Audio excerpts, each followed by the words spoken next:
On behalf of everyone at Gettysburg National Military Park, and on behalf of our friends at the Gettysburg Foundation, I want to welcome you all to Gettysburg National Military Park on the last day of the 151st anniversary of the battle. We're very gratified to have you here. My name is Christopher Gwynn. I am a park ranger here at Gettysburg, and this is Dan Welch. I'm the Education Programs Coordinator for the Gettysburg Foundation. Let me introduce this program by telling you a very quick story. I'm not from Pennsylvania. I grew up in Massachusetts. I grew up just north of Boston. Hey, whoa. When I was 18, my thought was I'm going to get as far away from home as I can. As far away as I could get was Gettysburg, Pennsylvania, at Gettysburg College. I had a great time. I became a National Park Service park ranger. And again, I thought, wow, I'm going to join the Park Service. And I'm going to go to all these cool places. I'm going to see all these cool things. The first permanent job I got, guess where it was? It wasn't Gettysburg. Boston. Boston. We traveled back to Boston. Anyways, I have a lot of friends in Boston. I made a lot of work connections in Boston. I have a lot of people I care a lot about in Boston. And I had a lot of people who were at the finish line of the Boston Marathon 2 years ago. And that's no joke, they were there. And you all know what happened then. You know what happened at that event. I had one really good friend who was at the finish line when that bomb went off. And if you've seen any of the footage that came out of that event, if you've seen any of the photographs, when I was watching those images on TV, what I ended up thinking about was what this battlefield must have looked like, because on that sidewalk in Boston, a place that I knew really, really well, with a lot of people that I really, really cared about, I mean, it looked like a scene that I read out of an account from Pickett's Charge. Blood everywhere, confusion, chaos. And that good friend that I had that was at the finish line, she got hit in the leg by a piece of metal, piece of shrapnel. And this is what happened to my friend after that happened. There was confusion, there was chaos, law enforcement kind of cordoned off the area, and within moments, there were first responders who arrived, who knew how to take care of my friend, who knew how to stop the bleeding, who knew how to keep her alive. And then she was taken to an ambulance. And on that ambulance, in that ambulance, there was everything that she needed to stabilize her. Again, to keep her alive. The people on the ambulance, they were trained professionals. They were medics, they were EMTs. Now, they were there originally to treat dehydration and sprained ankles and all the things you get when you run, but they knew how to take care of that person. They knew what to do. And the guy driving the ambulance, and as confusing as Boston can be to drive around in it, he knew exactly where to go. He knew exactly what hospital to take her to. And she arrived at the hospital, and they pulled up her medical records. A team of doctors, surgeons, nurses, they worked on her, they triaged her. She was seen by a specialist, and the best person to operate on her, the best person for her case, was the one that did it. And she's still alive today because of a system that was in place in Boston in 2014. That system was in place, a system very similar to it, 151 years ago on this battlefield. And it went through its crucible. It went through its test on this battlefield 151 years ago. And that is the story we're going to tell over the next however long the weather lasts. That is the story we're going to focus in on. What happens once this battle's over? What happens to the 28,000 wounded men who have to go from that battlefield to the hospital? It's over there. How are they going to get there? What are the challenges, the surgeons, the doctors, the volunteers, the nurses, what challenges are they going to have keeping these individuals alive? What does this battlefield look like once the battle's over? Because normally when we talk about Pickett's Charge, we talk about 13,000 Confederates moving across the battlefield, we talk about a brief breakthrough at the angle, we talk about the 2nd Corps and Winfield Scott Hancock, and then we usually finish off the Battle of Gettysburg by saying that the Confederates were defeated. The next day in a driving rain, they retreated or began to retreat back to Virginia. We talk about Robert E. Lee stoically riding amongst his defeated men, taking complete responsibility for the attack. We talk about the friendship between Winfield Scott Hancock and Lewis Armistead. We talk about all these different things. But once this battle is over, once the gunfire stops, a whole new battle begins. A whole new fight begins. This is not a battle against the Union or Confederate Army.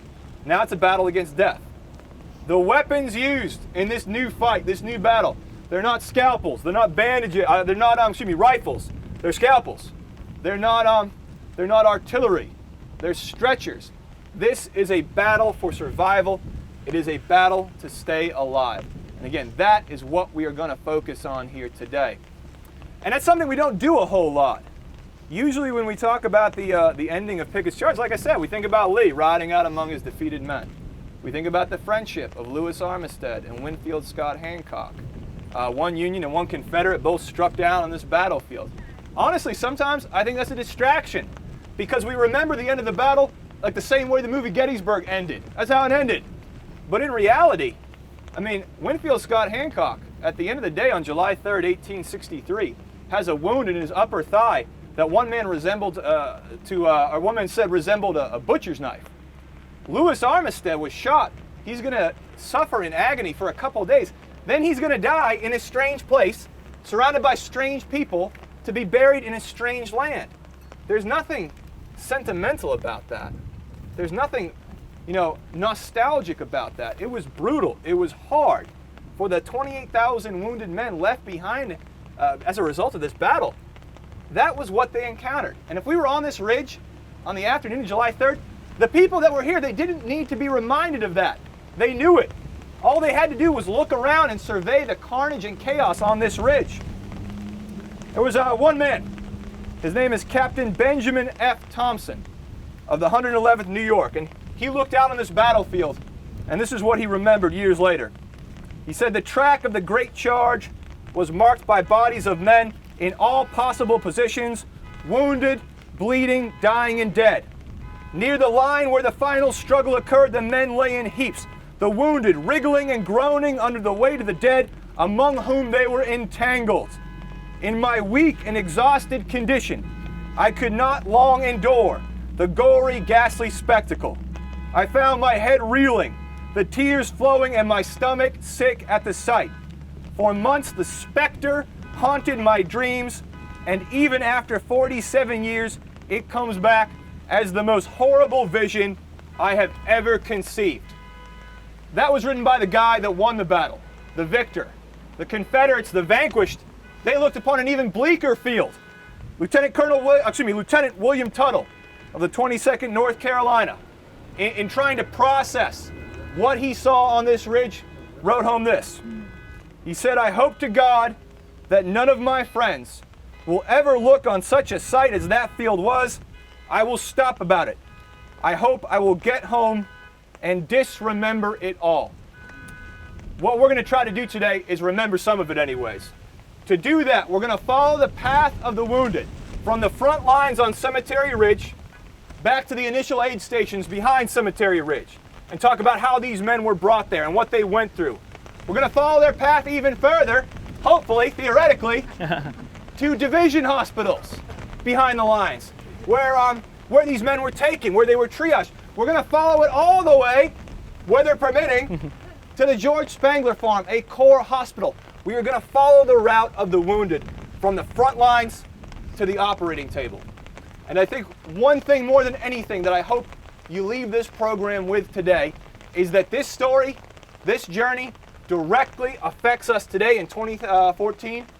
And every single one of these individuals was a real human being. We talk about the casualties of Pickett's charge. 55%, 6,555. Those are numbers. These people, they weren't numbers, they were men. They were individuals. And Dan here's going to talk about a few of them right now. Yeah, as Chris mentioned, much of the story of Pickett's charge as it ends, we skip over with the retreat to Virginia by the Confederate Army, and we end the story, the Battle of Gettysburg. But as he so poignantly noted, that battle will continue for these wounded men. But who are these wounded men in which we talk about? They are more than that number of wounded. We often talk in abstract, 51,000 casualties of Gettysburg. Who were they?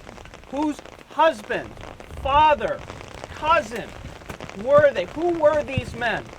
One of the soldiers you heard alluded to was a brigadier general a native of North Carolina who had identified with Virginia long ago, Brigadier General Louis Armistead had led about 100 to 150 Confederate soldiers into the Union lines directly behind you and to your rear.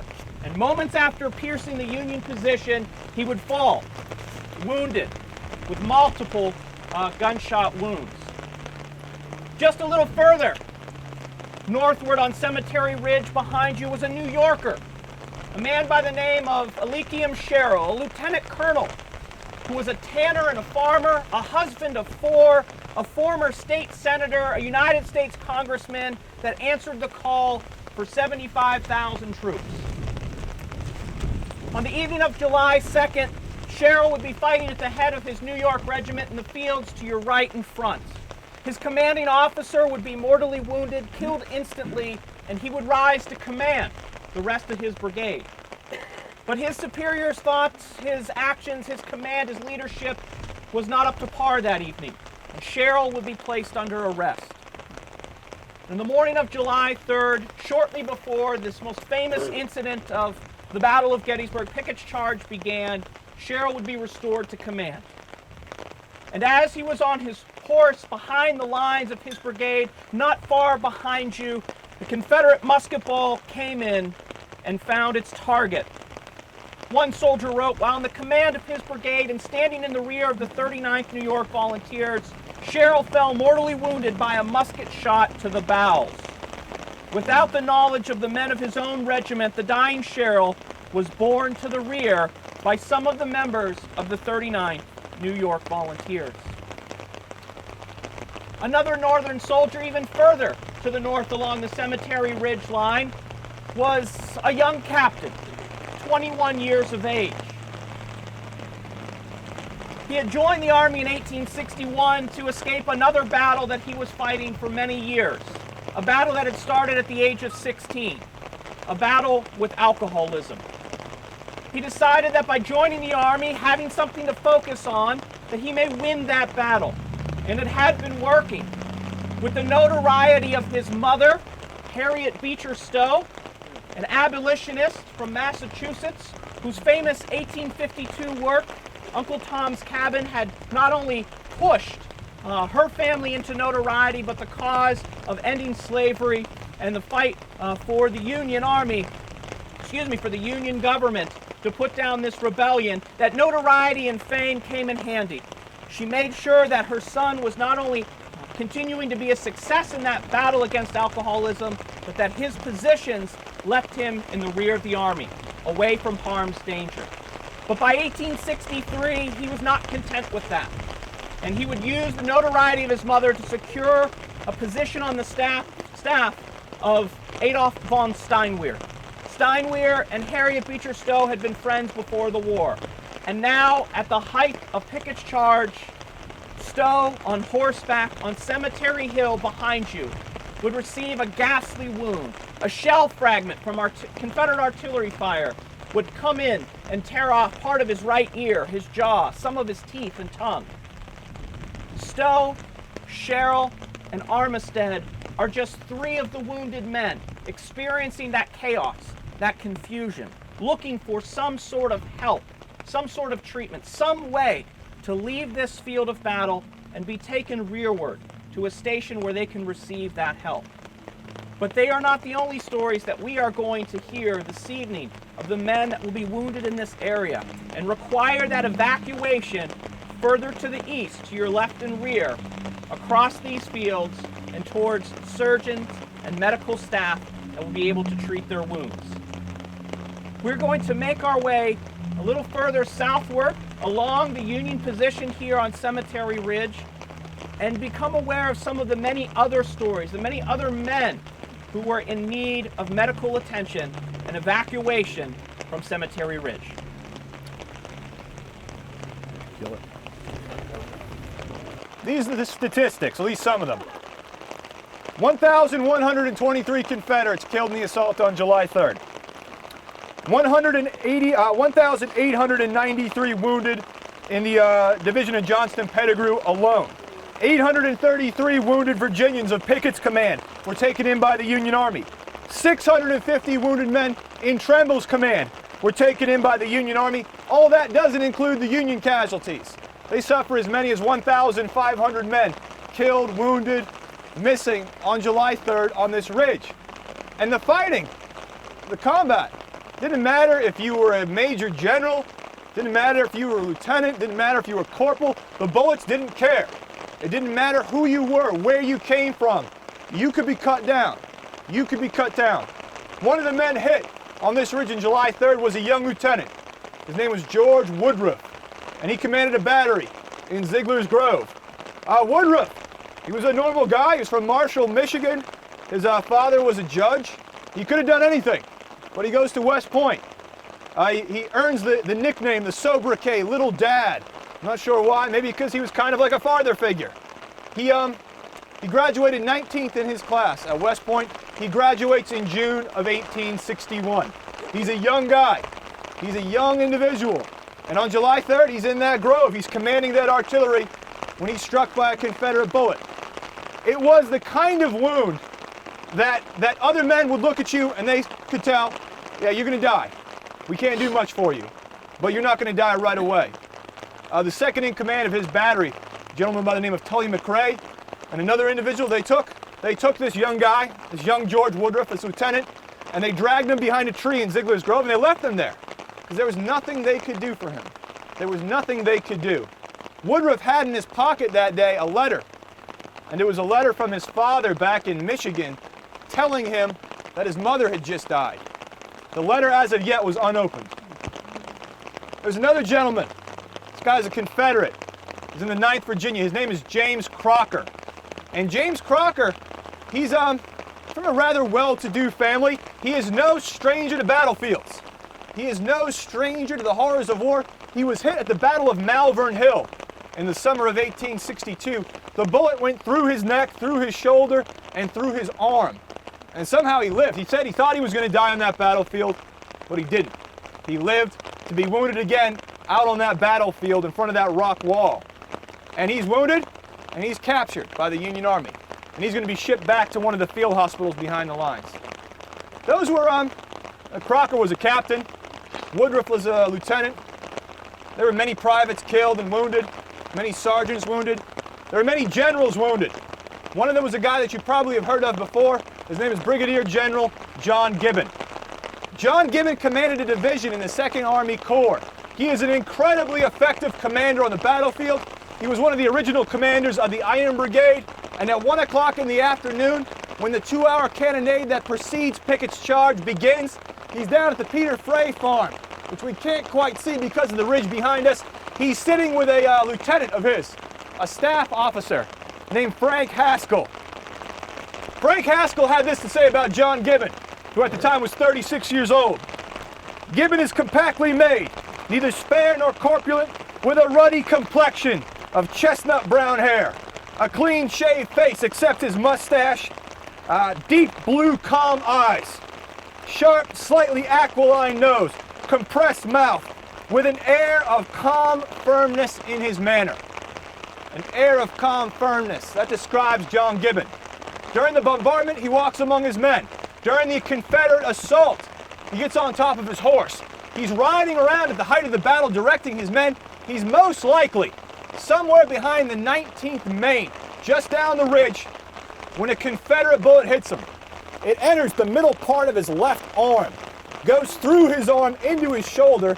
It fractures his collarbone, and then it exits out his back. So you can only imagine how painful a wound that must have been. John Gibbon, though, he was very confused about the nature of his wound. Because of the shock to the human body of that initial blow with the bullet, he didn't feel where it came in. He only felt where it exited him. And I think his number one concern, besides, am I going to die or am I going to live, is I've been shot in the back. And that's what my friends are going to know about what I did at Gettysburg. I got shot in the back. John Gibbon would say that he would leave the front lines behind as the roar of battle was still in his ears, because now John Gibbon, he needs to go find help. He needs to find an ambulance. He needs someone that knows what to do. And he's not the only high-ranking officer on this ridge that's hit. Perhaps the most famous is a major general. He's a big deal. Winfield Scott Hancock. At the height of the battle, Winfield Scott Hancock is riding along the battle lines. He's somewhere in this vicinity, behind a brigade of men from Vermont. And what Hancock is trying to do is get these men to swing out in the battlefield and fire into the flanks of the Confederates. Men said that just to look at Hancock, just to see this guy on the battlefield, filled you with inspiration. And some men, they just have that ability. Some men just inspire that kind of confidence in other people. And Hancock was one of them. There was a young lieutenant named George Benedict from Vermont. He was watching Hancock on the battlefield. And he said this as he watched Hancock, or he thought of it later anyways. He said, "Hancock is the most striking man I ever saw on horseback and magnificent in the flush and excitement of battle." But then Benedict noted that Hancock reeled in the saddle and shouted out an exclamation. We can only guess what that exclamation might have been. Because Hancock's been hit. And the first thing Benedict does with another officer is they rush over to Hancock, they help him down, and at first Winfield Scott Hancock is so stunned he can't even speak. He just motions down to a wound that was in his upper thigh, right near his groin. A painful wound. And this is what Benedict did.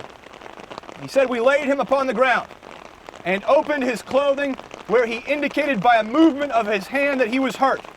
A ragged hole, an inch or more in diameter, from which the blood was pouring profusely, was disclosed in the upper part and on the side of his thigh. He was naturally in some alarm for his life." But Benedict knows a guy in the 13th Vermont, a private named Clark, who has a small tourniquet. So immediately Benedict rushes over, he goes to this guy, he grabs the tourniquet, he rushes back to Hancock, who must have been relieved that at least someone was doing something for him. And the idea was they're going to use this tourniquet to stop Hancock's bleeding, keep him from bleeding to death. But the tourniquet's too small, and the wound is up too high on his leg. They can't do anything for him. And then Winfield Scott Hancock begins to panic. And he shouts out to the men around him, quote, "Get something around it quick.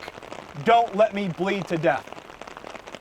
The brigade commander of these men from Vermont is a gentleman by the name of George Stannard. Sometimes it's pronounced Stannard. And Stannard has on him a big oversized handkerchief. And Stannard and Benedict, they rush over, and they're going to use that handkerchief to try to stop the bleeding, to try to save Hancock's life. This is what they said.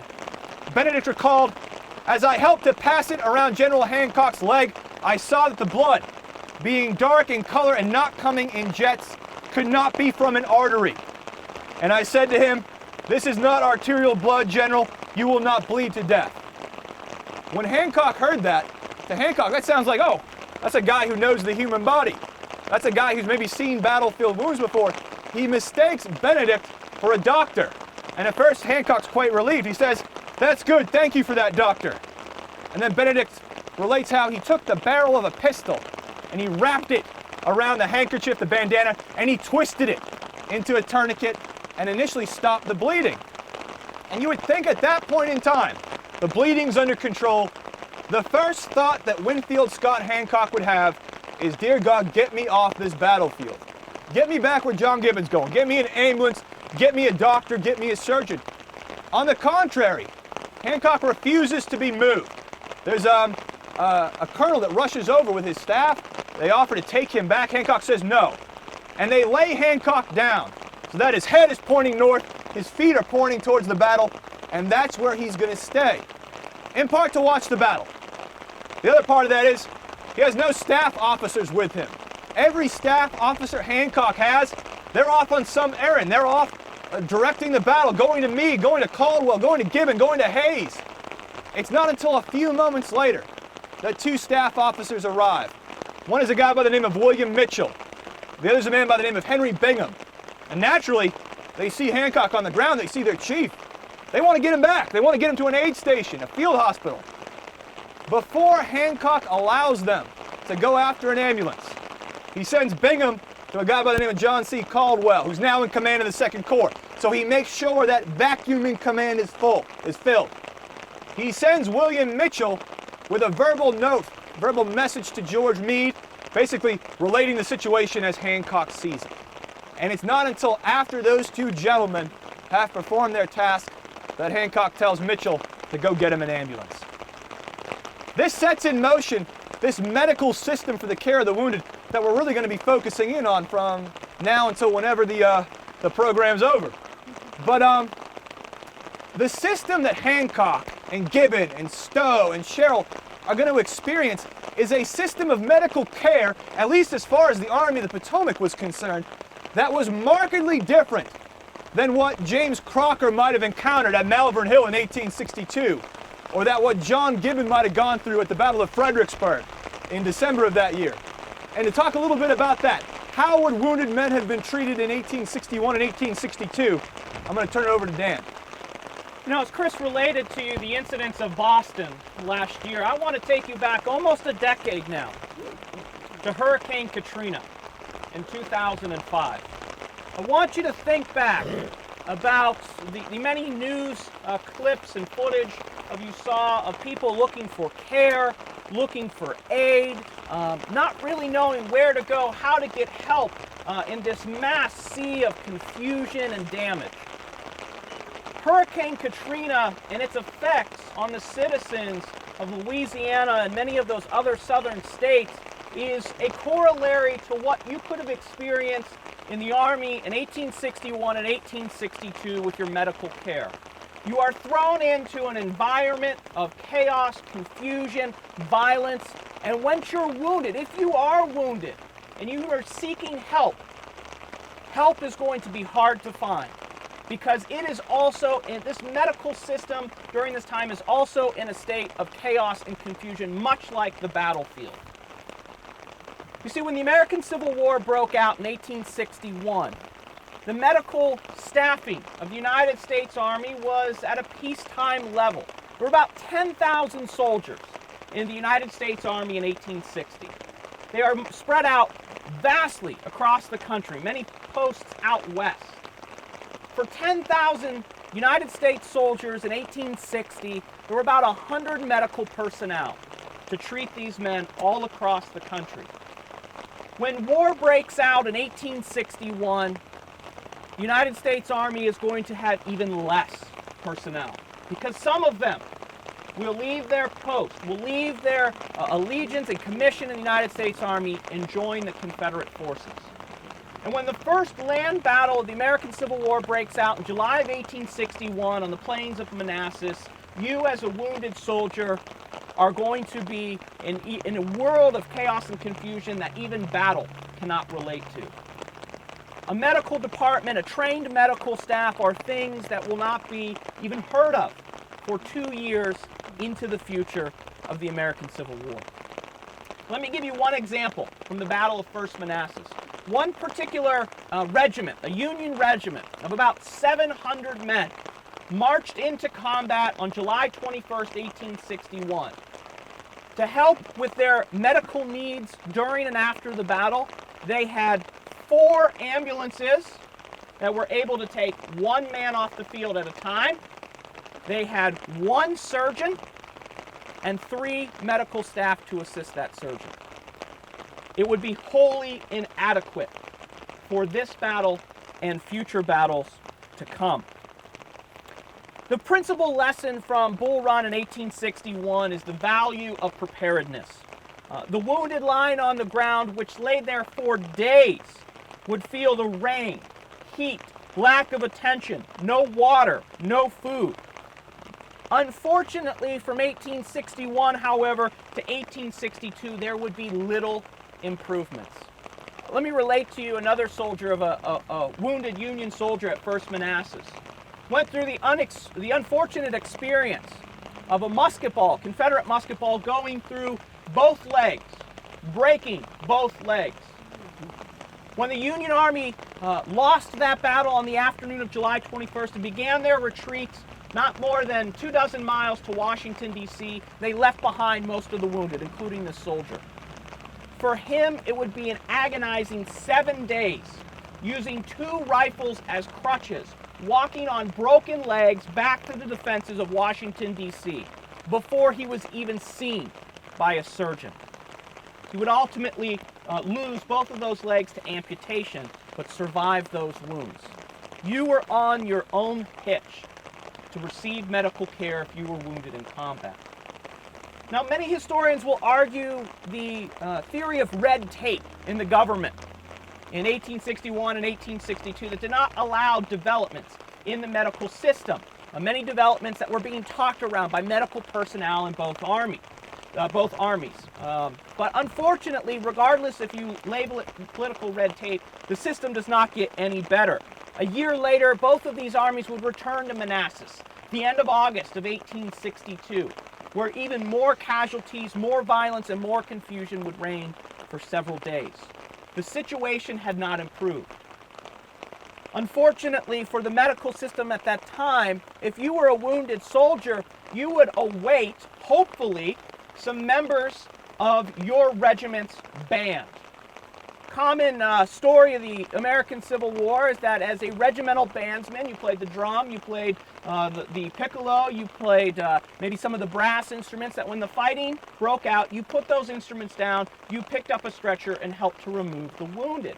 Unfortunately, at First Manassas and all the battles in between to Second Manassas, you could not count on one of those bandsmen to come and pick you up.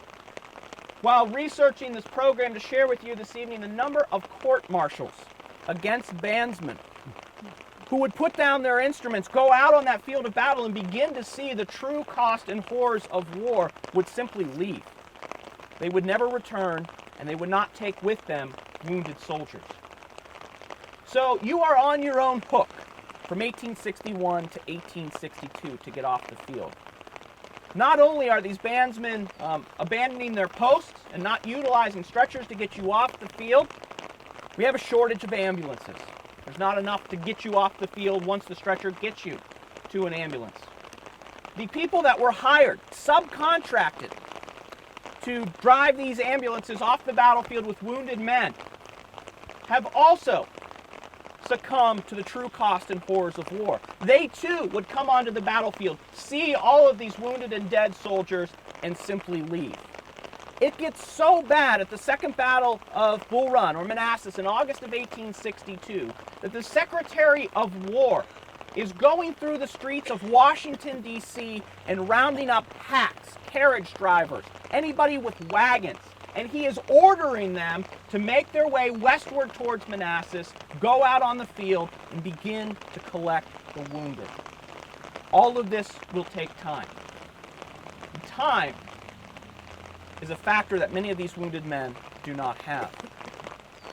But these are just some of the many complications from a poor medical system in 1861 and 1862. Let me share with you some of the other issues that you would run into if you were a wounded soldier. In 1861 and 1862, there were no mobile field hospitals. We had these permanent, large hospitals set up in metropolitan areas, Washington, D.C., Baltimore, Philadelphia. We had nothing permanent for you, or semi-permanent, mobile, to come to the field of battle, for you to recover sufficiently before being transported further to the rear. There was no organization to the communications between doctors and surgeons on the battlefield, or doctors, surgeons, medical personnel in those metropolitan hospitals. There was nobody in charge of handling supplies for the individual hospitals. A lot of waste, a system that was completely inefficient.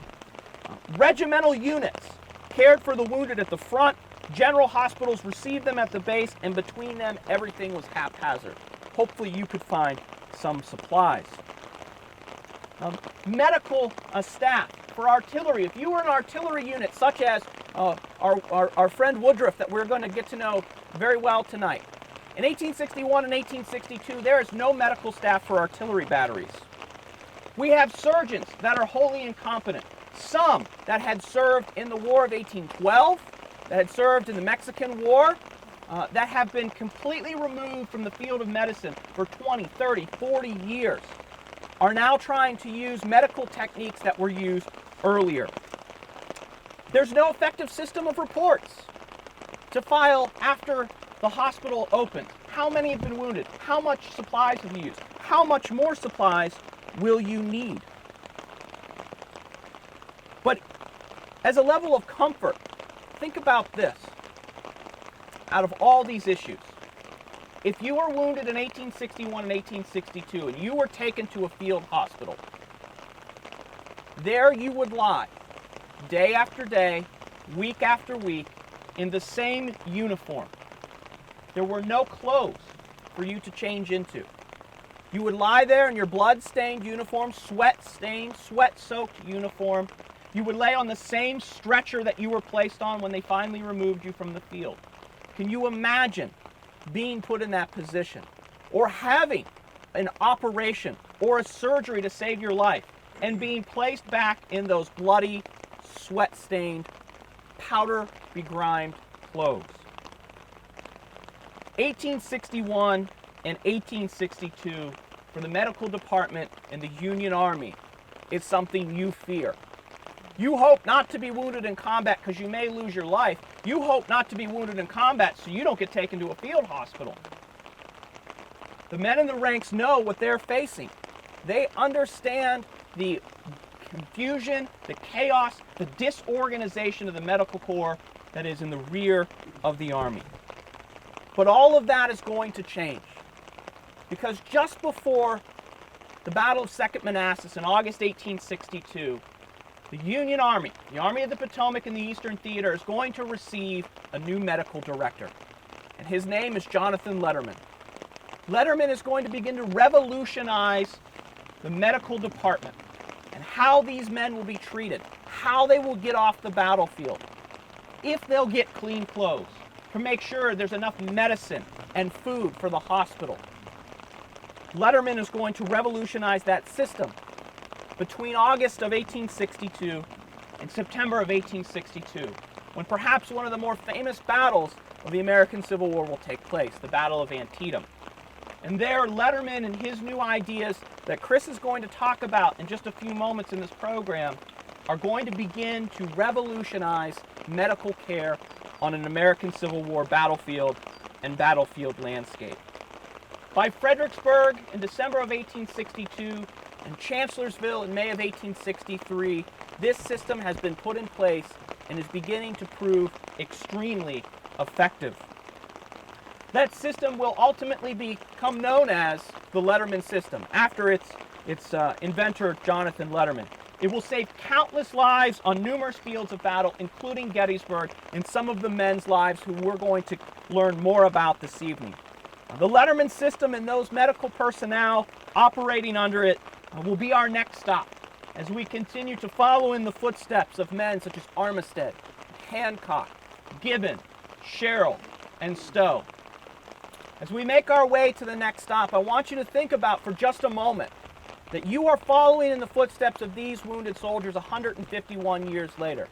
You are the first to do so in 151 years. And with every step is a passing moment in 2014 and in 1863, where this men's battle for life after their wounding is very real and constant.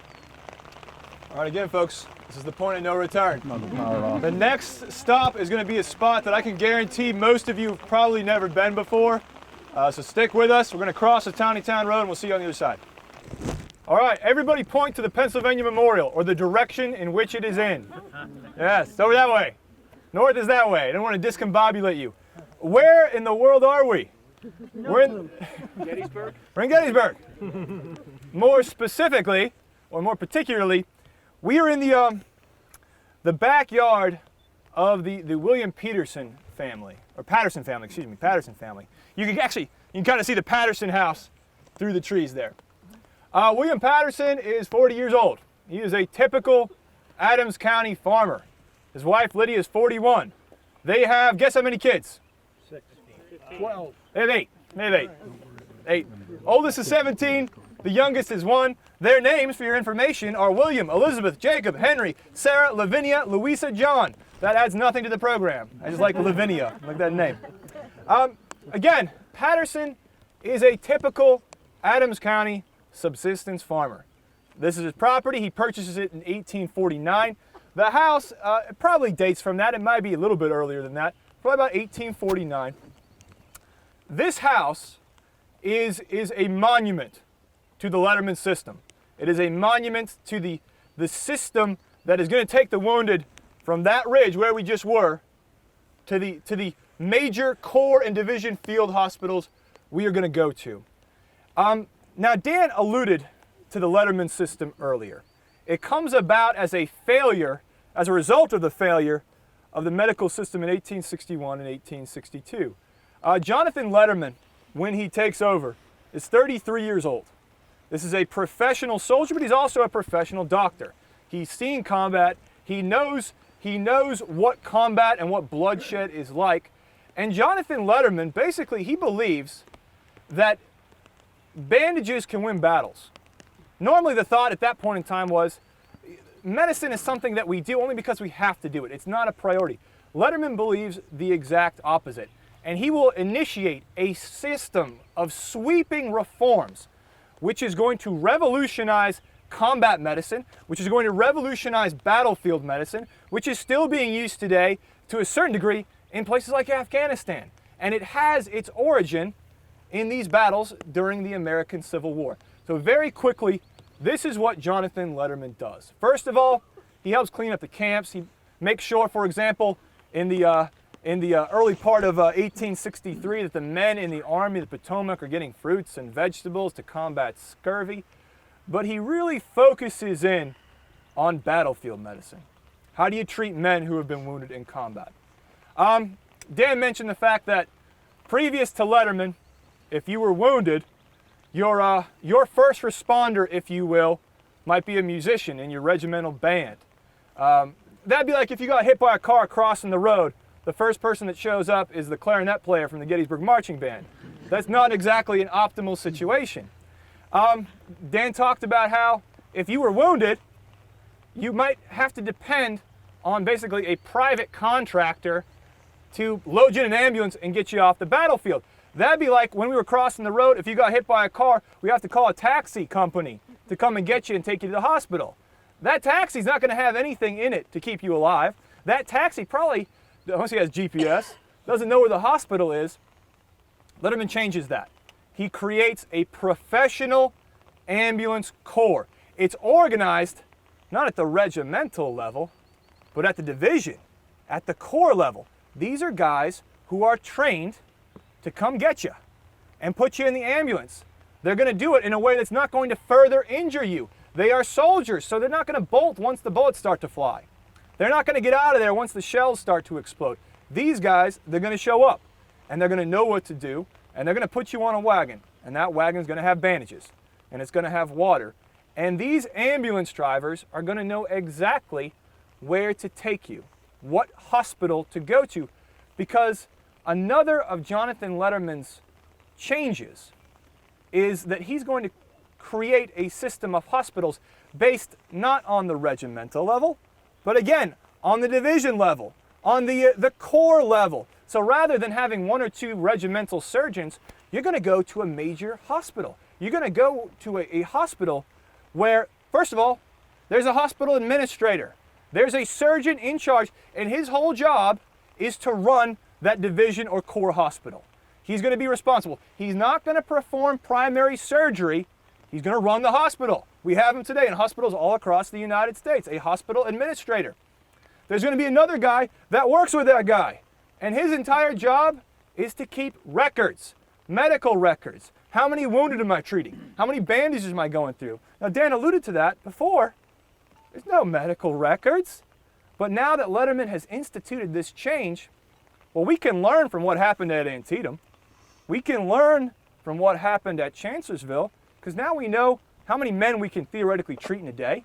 We know what kind of wounds we're getting. We know how much medicine we're going through. We know how many bandages we're going through. That is because of Jonathan Letterman. He's going to have his surgeons at these major division and corps field hospitals working really in teams of 3. So that ambulance is going to pick you up. It's going to bring you to a division or a corps field hospital. You're going to be triaged. So if I can't save you, I'm not going to waste my time with you. If you're wounded but you can wait, you're going to wait. If the only way to save your life is to operate immediately, we're going to take you first. And then these surgeons, they're going to look at you.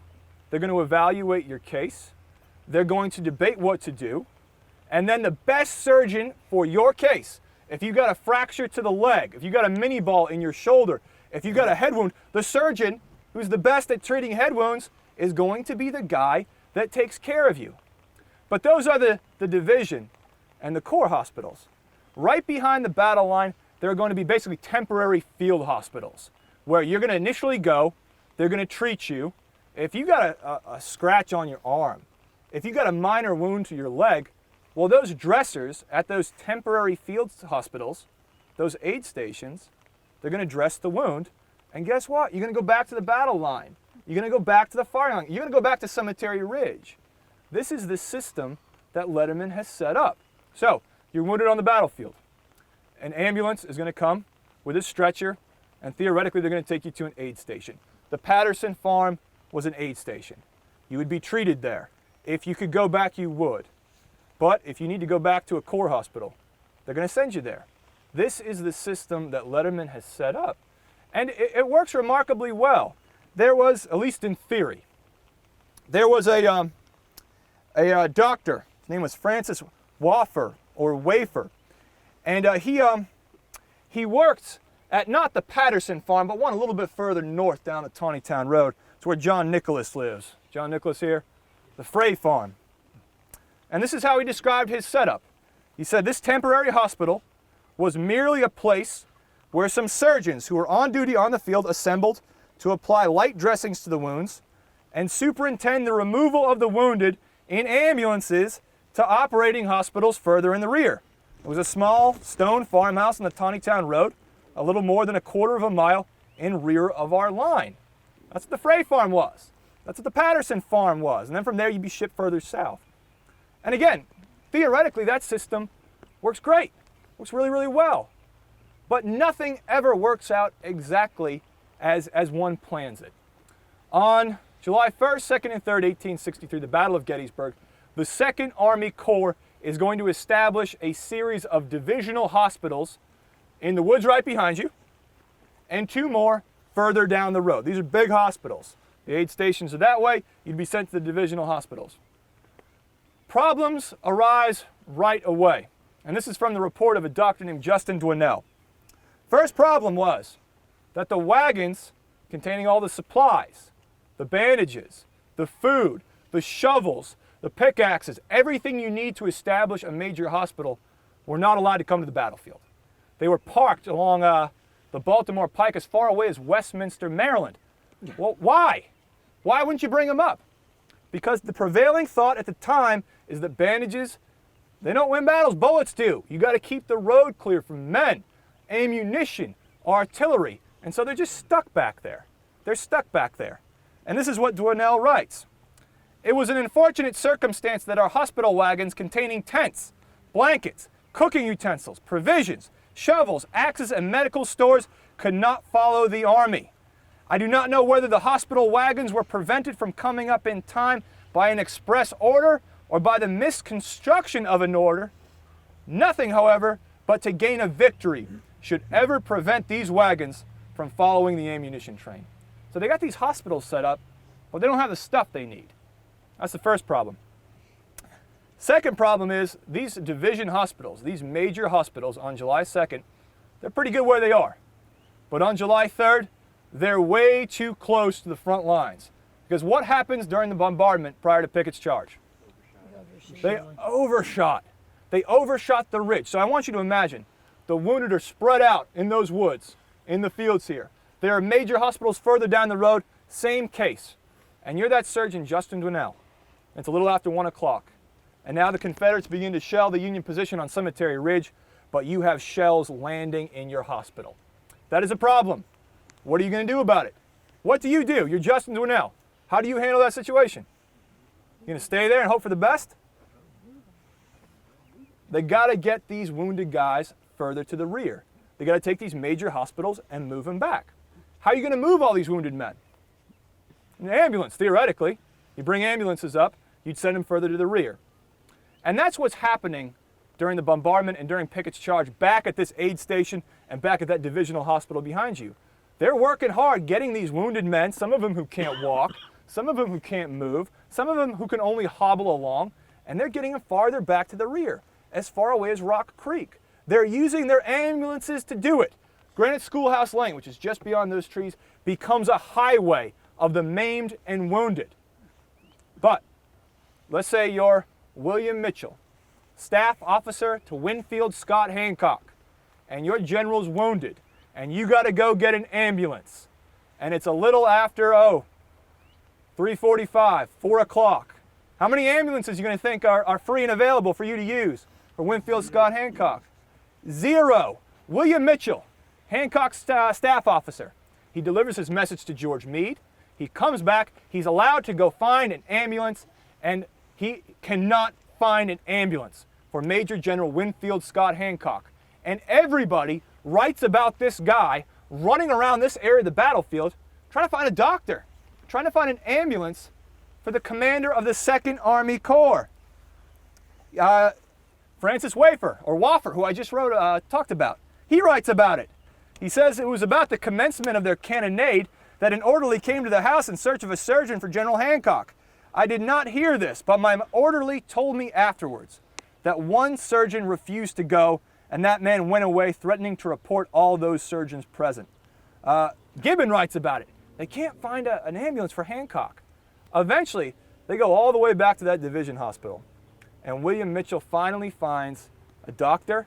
He's Alexander Doherty. He's the chief medical officer of the entire 2nd Army Corps. They get an ambulance, and they go back to Hancock. He's still back where we last had our stop. He's back on Cemetery Ridge. About 20 minutes have elapsed. And if you've ever called 911 and you're waiting for them to show up, 20 minutes feels like a long time. They arrive, and the first thing Doherty does is he probes Hancock's wound. He takes his forefinger and he shoves it in up to the knuckle. And he's trying to find the wound or the projectile that's inside Winfield Scott Hancock. First thing he pulls out isn't a bullet, it's some pieces of wood and a bent 10-penny nail. Because when Hancock was hit, he was on the saddle, and the Confederate bullet went through the saddle and into his abdomen. And Doherty couldn't get the bullet out. But now they have an ambulance. And by this point in time, Hancock is being sent to the rear. Gibbon is being sent to the rear. And they're going to go to some major hospitals that are in the process of being set up way to the rear. These individuals that I mentioned, Doherty, Dwinelle, the surgeons who are working these hospitals, they very rarely get talked about. But these people were fascinating individuals, and in a very true sense, they're the real heroes of this battle. And Dan's going to briefly relate some of their stories to you. You know, not only are these surgeons as medical staff, fighting to save as many lives as possible, and for our storyline today on the afternoon of July 3rd, but they are also fighting another battle to overcome this stigma attached to the medical department of the Union Army. Remember the poor state of medical affairs in 1861 and in 1862. These wounded men who we're following in their footsteps today, Hancock, Gibbon, Sherrill, Stowe, and many others, they are not new to the Army. They have literally survived through 1861 and 1862 on those battlefields, and in some instances have survived the state of medical affairs, being previously wounded, experiencing what a hospital was like during the first 2 years of the American Civil War. So as they are being transported eastward, back here to the division and eventually the Corps level hospitals, they have a picture in their mind of what to expect. And hopefully these surgeons, with the level of care, the organization of the hospital, the supplies at these locations, how they're going to be treated, having a fresh set of clothes for them to be placed in, will begin to recover the reputation of the medical department of the Union Army's Army of the Potomac. So as Chris mentioned, who are some of these men? We talk about generals. We talk about lower ranking officers, but we very rarely look into the lives of these surgeons that are at every passing moment checking in on and operating on other wounded soldiers. One of those surgeons that Chris mentioned was Justin Dwinelle. Justin Dwinelle was born to a prominent family in New York in January of 1822. What's so striking about Dwinelle is he writes with such clarity about his profession of medicine. He's such an instrumental person in the Union Army 2nd Corps aid stations and divisional and corps level hospitals that we're going to hear a little bit more about as we continue eastward this evening. But what's frightening is that we don't know much about his medical education. I'm sure many of you that go to your family practitioner, either out in the waiting room or in one of the exam rooms, you see their medical degrees proudly displayed on the wall. So you know that they have been properly trained to treat you. But for Justin Dwinell, we don't know if he was entirely educated in the medical profession. We know that he attended a year of Albany Medical School. We know he attended a year of Jefferson Medical College, and in both instances, he wrote down that he was a practicing physician. Why would a practicing physician need to go to medical school? It's a perplexing question.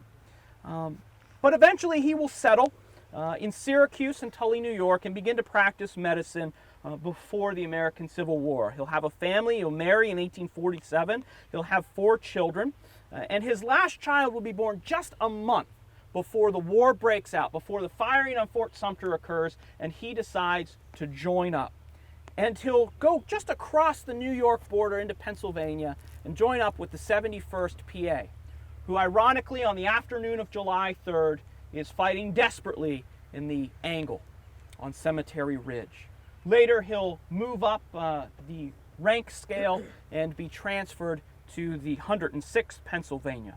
But he is just one of the surgeons operating these divisional and corps level hospitals in the woods behind you.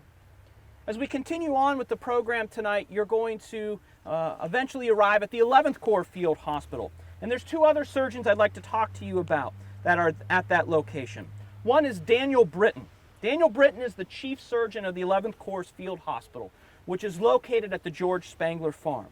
He's a native of Chester County, Pennsylvania, born there in 1837, a graduate of Yale and Jefferson Medical Colleges. We do know his medical qualifications for treating soldiers. But when the war breaks out in 1861, instead of signing up immediately to offer his assistance, his medical knowledge, he decides to leave the country. He goes to study abroad. He goes to Europe. Europe is in the cutting edge of medical technology at the time. They're on the cutting edge of a new course of study known as microbiology, and using this thing known as a microscope to begin to figure out what is making you sick, what causes infections, and things of that nature. So from 1861 to 1862, while soldiers in the Union and Confederate armies are experiencing horrific medical care at the beginning of the war, he is studying the best medical practices of the time.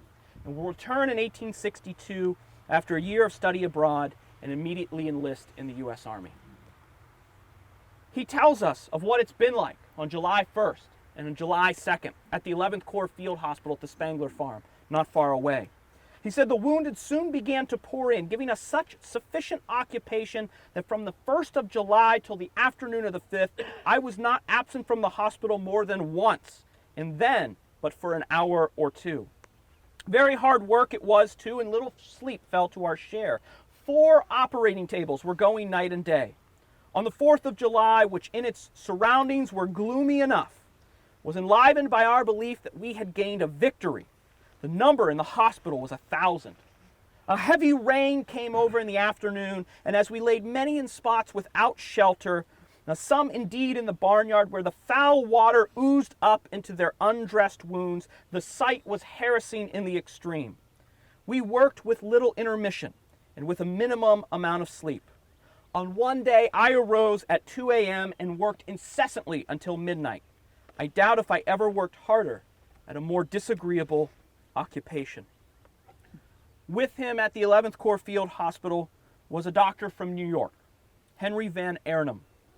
Born in March of 1819 in Marcellus, New York, he began his medical studies in 1841. He would leave for Geneva College in 1842 and finally migrate westward out to the Buckeye State of Ohio, where he would graduate from Willoughby College. He would practice medicine for just 3 years in Burton, New York, before finally settling in Franklinville. There, not only would he practice medicine, he would also serve in his state assembly.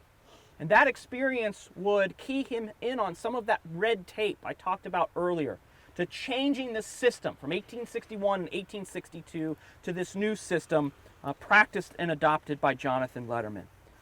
Finally, in 1862, September of 1862, as the fighting is dying down on the plains around Sharpsburg, Maryland, Dr. Henry Van Arnhem is signing up with the 154th New York as a surgeon to treat men of this war. These are just some of the many surgeons and medical staff that are not only fighting to keep these men alive and are preparing for men like Sherrill and Stowe and Hancock and Gibbon, who are coming across that field of Cemetery Ridge in front of you and towards this rear area. But they're hoping that this new system that's been put in place, despite its difficulties of having many of the implements still in the rear in Westminster, Maryland, that they can not only save lives, but salvage the reputation of their profession in the Army of the Potomac here at Gettysburg in 1863. We're going to continue now to follow in the footsteps of these men that we are continuing to get to know throughout the course of this program as we make our way to a site very few people visit here, one of the division field hospitals for the 2nd Army Corps at Granite Schoolhouse. Well, I want to welcome you to the vicinity of the Granite Schoolhouse. As you can imagine, getting to the actual foundations would be quite a challenge in today's current setup with a lot of the underbrush and growth back here. But before this area was the Granite Schoolhouse, it was owned by the family of George and Elizabeth Spangler. George and Elizabeth Spangler, whose farm we're going to end at this evening, purchased their original small portion of property in 1848. And over the course of the 15 years leading up to the Battle of Gettysburg, would continue to expand their property to what included the area you're now standing in, a good portion off into the distance in front of you, as well as Powers Hill, a hill that will play a key role in the Battle of Gettysburg on July 2nd and July 3rd. And what we're going to hear the story about the 11th Corps Field Hospital and the George Spangler family, we're going to hear that they're going to be visited by a lot of medical officers and Union Army officers on July 1st and July 2nd, 1863. But they're also going to be visited by members of the Adams County government and county politicians and things of that nature, because in 1860, Adams County, and particularly Gettysburg, is looking to expand their school system a little further. They have some schools in town, north of town, west town, east of town, but there's not a particular school just south of town as they're making their way towards the Maryland line. So they're going to approach the Spangler family and ask for a right-of-way of land to build this school. And in 1860, they begin construction on what will become known as Granite Schoolhouse. By 1861, the school is done, construction is over, classes are about ready to start, except there's one problem. The students and teacher would have to get here on a very similar trail you had this evening. There was no road to get to the school itself. So by late 1860, early 1861, some of these county officials come back to the Spanglers and ask for a right-of-way of land to build a road to connect the schoolhouse. Granite Schoolhouse Lane's importance cannot be appreciated enough when we are talking about this story tonight. Because not only is it going to serve the medical corps of the Union Army during the Battle of Gettysburg and for the days and weeks afterwards, it's also going to serve large portions of the Union Army's infantry and artillery. We are about 2 miles south from that circle in the center of Gettysburg, that roundabout. This is the first road south of the town that is going to connect two key roads: the Baltimore Pike to your right, the Taneytown Road to your left. Roads are going to play a vital part in why the Battle of Gettysburg is going to happen where it does and affects how the battle is going to be fought. And for the evacuation of the wounded and for the movement of large portions of the Union Army's 5th Corps and the Union Army's Artillery Reserve, Granite Schoolhouse Lane is going to be the key in connecting the Union Army to two critical roads in its rear, the Taneytown Road and the Baltimore Pike. Because of this connection, because of this area here, this is going to become a perfect place to establish a hospital. When the Union Army 2nd Corps arrives to the battlefield at Gettysburg, several medical officers and personnel that Chris and I have talked about, Justin Dwinell in particular, Alexander Doherty, another one. These men are going to begin to look for locations to place their division and corps level hospital. And as they are beginning on Cemetery Ridge and moving eastward, they are finding a problem. All the prime spots have been taken. The 3rd Corps hospitals have been set up. The 12th Corps hospitals have been set up. And they continue to move eastward. And as they do, come down Granite Schoolhouse Lane, they get to this little clearing and see this schoolhouse in the vicinity in which we now stand. A captain in the U.S. Medical Corps in 1916 who did a really detailed analysis of the Medical Corps, the history of the United States Army's Medical Corps, wrote this. He said, "The hospitals of the 2nd Corps were at first located in an opening of the woods along the crossroad from the Taneytown Road to the Baltimore Pike, with the headquarters at the Granite Schoolhouse." Another historian wrote that the division hospitals of the 2nd Corps were located July 2nd at the Granite Schoolhouse, but were soon moved to Rock Creek, as Chris alluded to earlier, and how we tie into the cannonade of July 3rd. Surgeon Justin Dwinell, who we've heard about during our program tonight, noted that the 1st Division Hospital for the 2nd Corps was located near the Stone Schoolhouse. All 3 division-level hospitals of the 2nd Corps are placed in this area. All of them will have the hospital yellow flags marking them as medical facilities, but the headquarters for all 3 divisions will be at Granite Schoolhouse. So by July 3rd, George Spangler's property is going to house a division-level hospital of the United States Army's 2nd Corps. The medical director of the 1st Division operating in this area, who had set up shop in the edge of the woods, was Surgeon Robert C. Stiles. The surgeon in charge in this location was Dr. William Potter of the 57th New York, who one historian noted was a highly opinionated surgeon who had grown up in a family of physicians in rural New York. Dr. Charles Squire Wood, former New York City physician and now surgeon of the 66 New York Volunteers, would serve as the chief operator.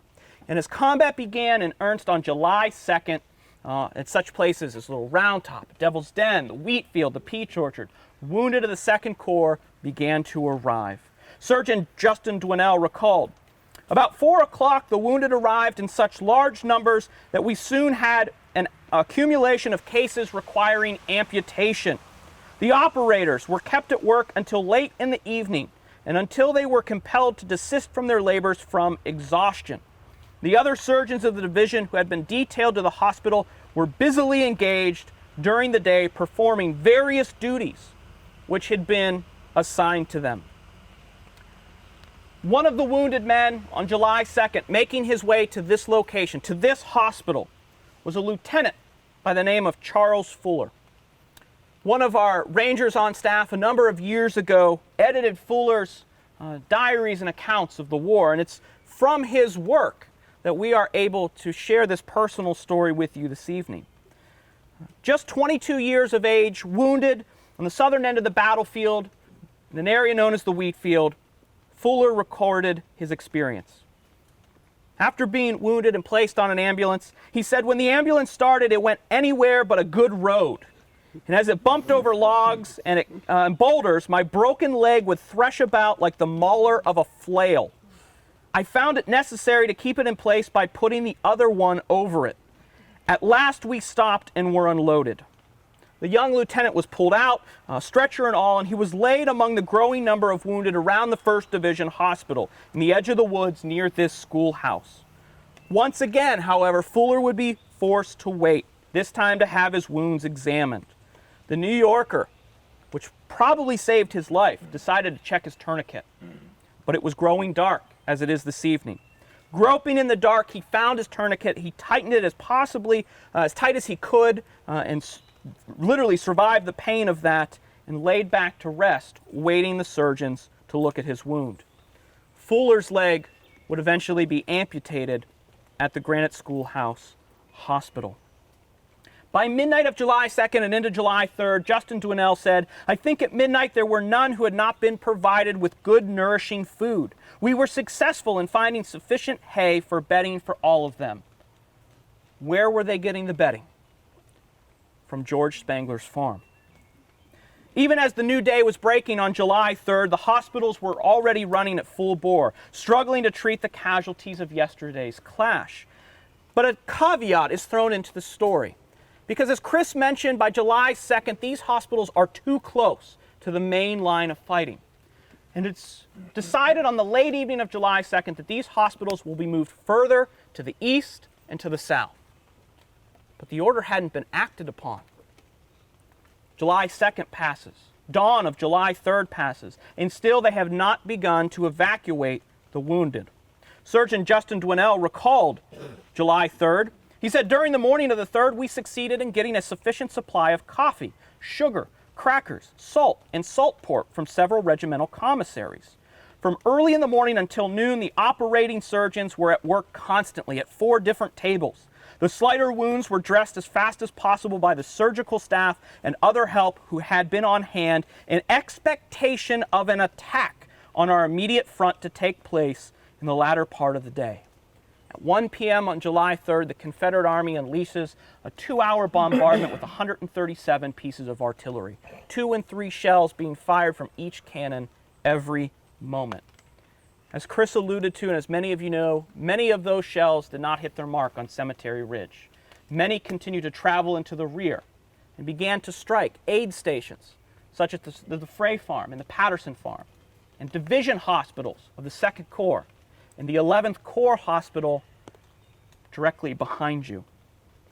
Surgeon Daniel Britton of the 11th Corps Hospital, operating around the Spangler's barn, where we're heading to next, recalled this. He said, on the afternoon of the 3rd, we were exposed to a sharp fire of shells. Several horses and 1 man were killed close to the hospital. Shells fell within 20 feet of the room in which we were, and we were much in fear that the barn would blaze, which would have been an unspeakably frightful casualty. Fortunately, we did not have this to record. As Chris talked about earlier, eventually the evacuation of the division hospitals of the 2nd Corps would take place. Men would be loaded up in ambulances and taken further rear to the 2nd Corps hospital that had been established 2 miles from here. But not everyone at this location was accounted for. Not everyone at this location could be transferred further to the rear. Their wounds simply would not dictate it. One of those soldiers that was left behind was Hiram D. Clark of the 125th New York Infantry. He was lying unconscious, he was under anesthesia, and he was on the operating table of the 2nd Corps when the bombardment had begun. They finished the leg amputation, the division hospital packed up, and with the rest of the 2nd Corps moved off southward. Clark was unable to be moved. Still under anesthesia, the wound, the amputation fresh, they left him at the site. Surgeons would leave from the new hospital 2 miles from here and continued to come back and check on these wounded when they had a chance. As shells were crashing wildly in this direction and all around Hiram Clark and the other men that were unable to be wounded, one recalled seeing Clark at this hospital.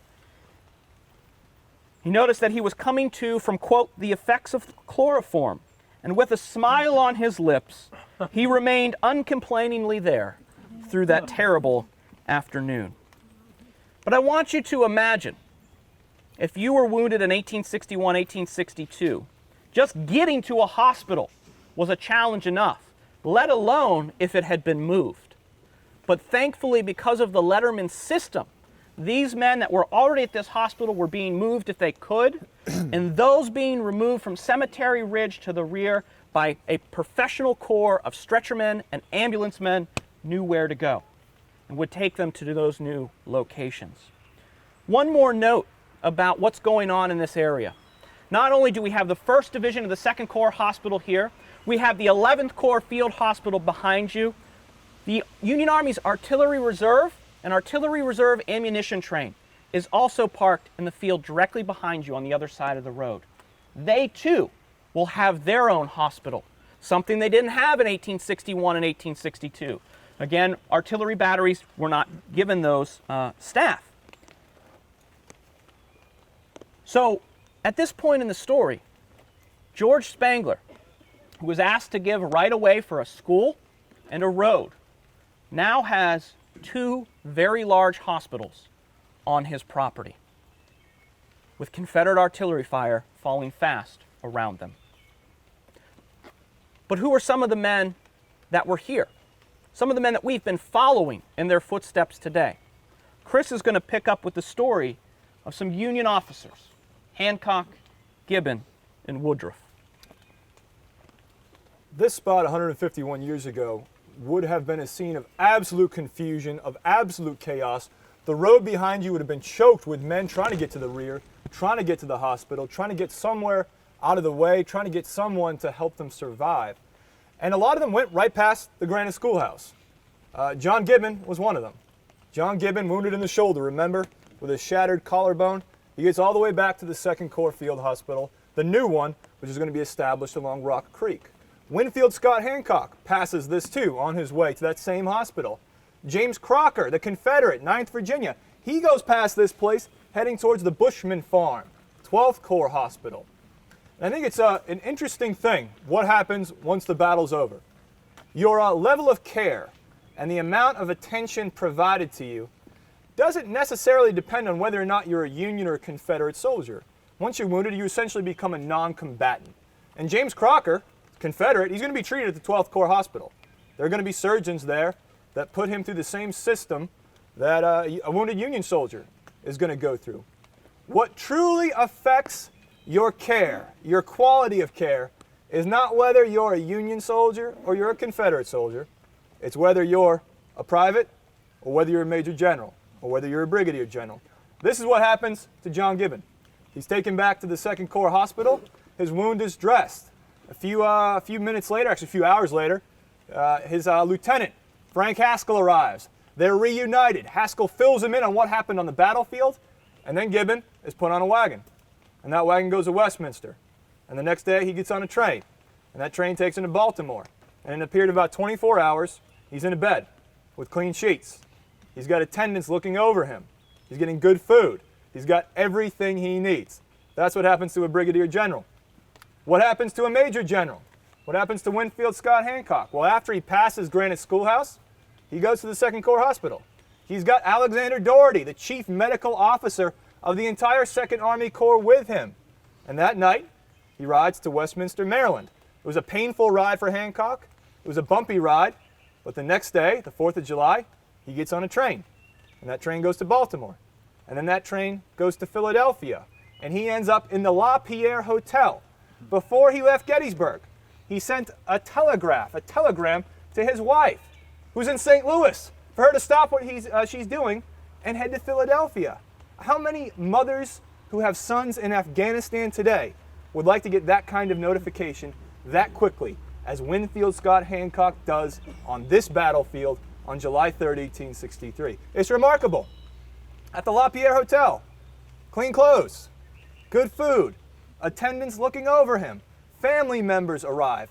And when it's determined that, well, maybe the La Pierre Hotel is not the best place for him, maybe he should go to Norristown where his father lives, an entire company of volunteer firefighters escort him from the La Pierre Hotel to the train station. And at the train station, there's a detachment from the Invalid Corps that escorts him even further. That's the treatment a major general gets. Now, most everybody else, they're going to be treated at Granite Schoolhouse, or they're going to end up at the Spangler Farm. But not everybody makes it that far. We're going to go further down the road. Not everybody did on July 3rd, 1863. One of the men whose journey ended, and ended here, was that young lieutenant we started talking about, George Woodruff, the man commanding that battery in Ziegler's Grove, the man shot in the abdomen, in the intestines by a Confederate minie-ball. He never makes it further than this spot in the woods that hundreds, if not thousands of visitors drive down every single weekend. He's out there. He's behind the Granite Schoolhouse. And this is what Tully McRae, his friend, says. Woodruff had been wounded and disabled, and the men had placed him behind a tree to protect him from being further wounded. It was a sad sight for us to see his life coming to this untimely end, and for we knew it was the end from the nature of the wound.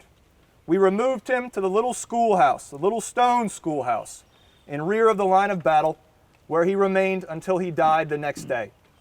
Everything that was done that could be done with our limited means to make him as comfortable as possible was done.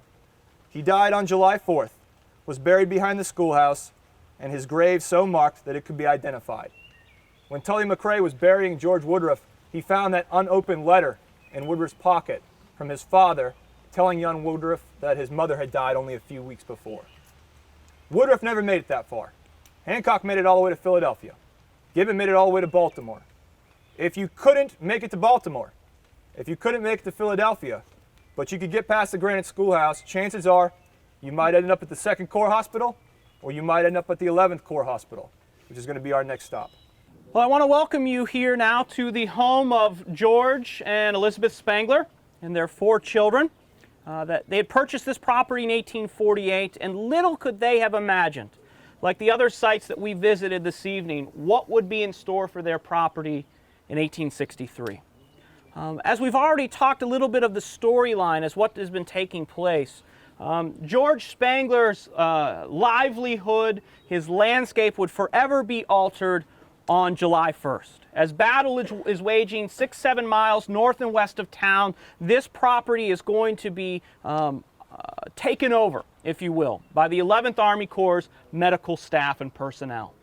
It is an ideal location. There's plenty of wide open ground. Remember, all the supplies for the field hospitals are down the road in Westminster, so they don't have field hospital tents, they don't have cots, they don't have fresh clothes, they don't have the food, the supplies. They need some sort of shelter for the wounded.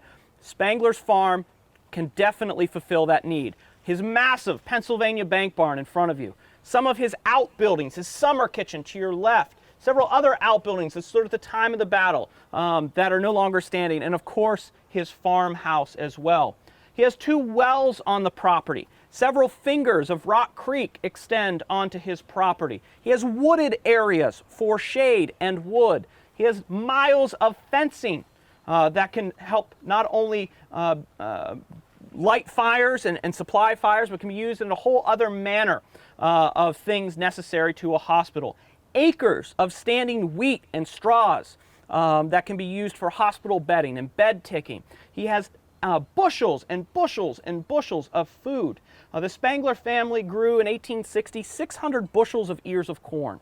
So there's a lot of food on the property here as well. So this is an ideal location surrounded by those main roads, the Baltimore Pike behind you, the Taneytown Road in front of you, and connected by the Granite Schoolhouse Lane. So this is an ideal location for the 11th Army Corps Hospital. It's also an ideal location for the Union Army's Artillery Reserve, which begins to arrive on the late evening of July 1st and into July 2nd. In the fields to your right, the fields that we just walked through, 114 cannon, 1,400 officers and men, 3,000 horses will be parked in those fields during the battle. This landscape has absolutely and utterly changed.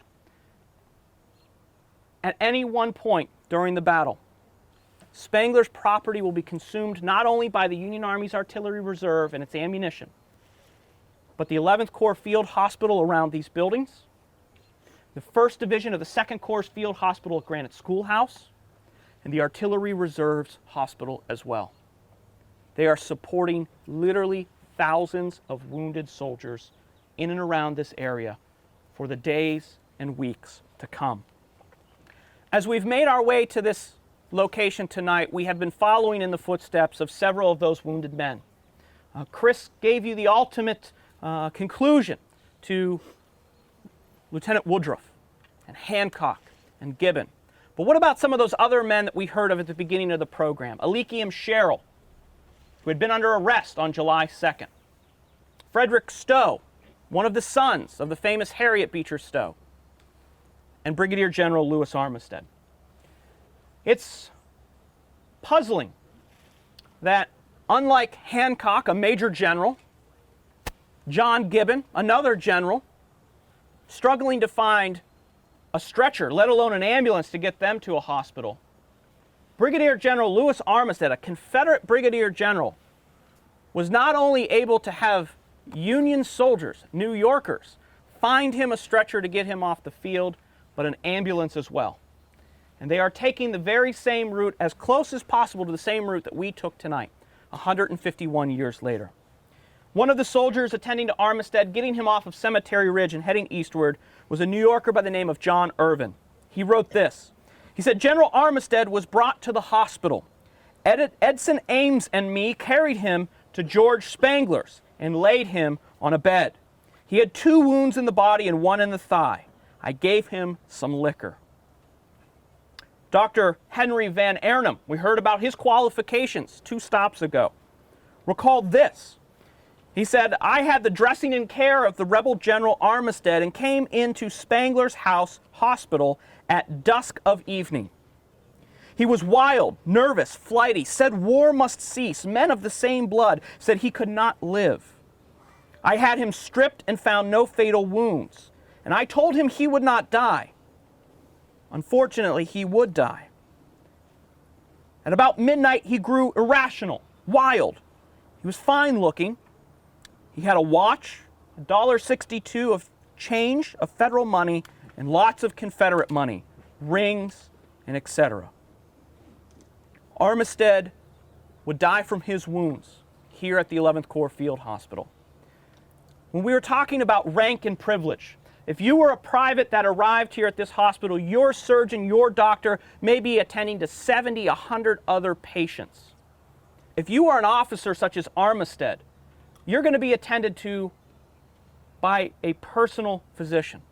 Dr. Henry Van Arnhem, in addition to his duties of taking care of those 70, 100 privates, he is going to personally attend to Armistead. Dr. Daniel Britton, who we heard about as well, in charge of this hospital here at the 11th Corps Field Hospital, will also personally attend to Armistead. Unfortunately, he would not be able to overcome those wounds. And at 9 o'clock on the morning of July 5th, he would pass away here at the 11th Corps Field Hospital. The historical record is unclear as to where exactly he died. Many historians will place him in the Spangler summer kitchen. But there's also some evidence that may take him and place him inside the Spangler's home, in one of their 6 rooms.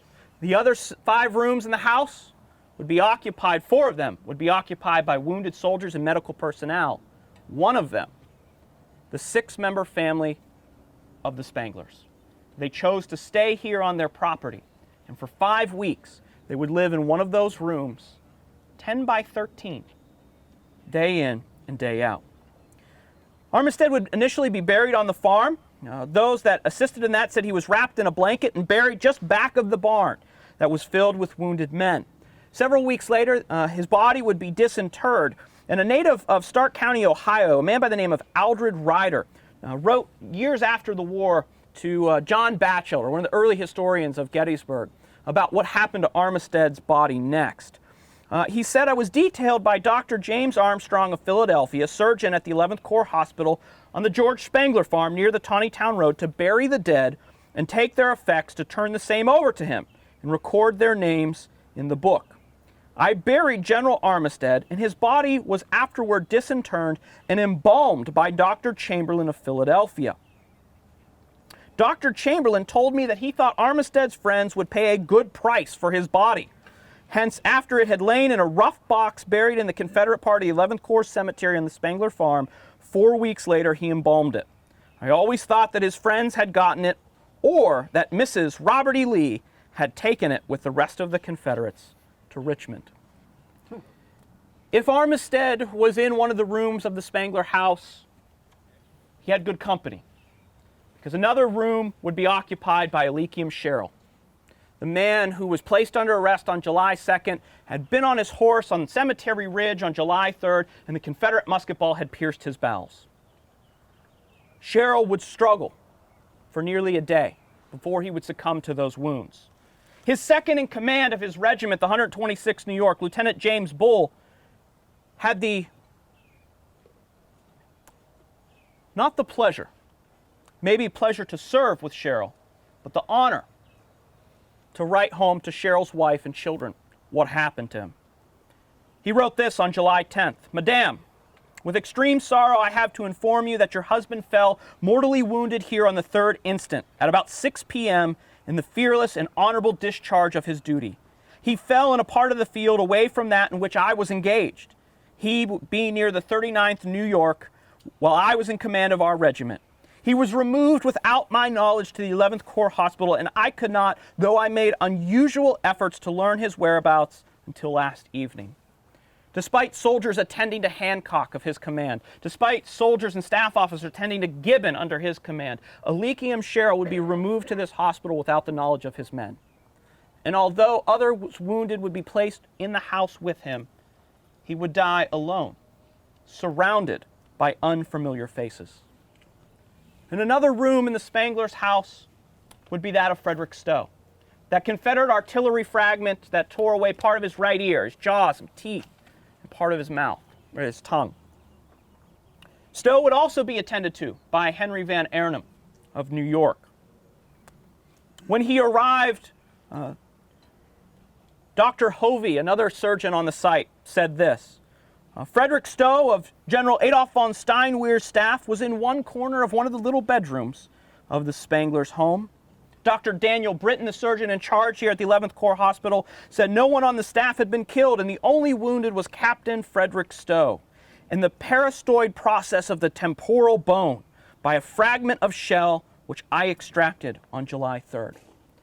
Stowe, unlike the other officers that would be brought here and lose that battle for their life, would survive. He would make a recovery here at the hospital and go on to serve for the rest of the American Civil War. But you may recall, since the age of 16, Stowe was fighting another battle, one of alcoholism.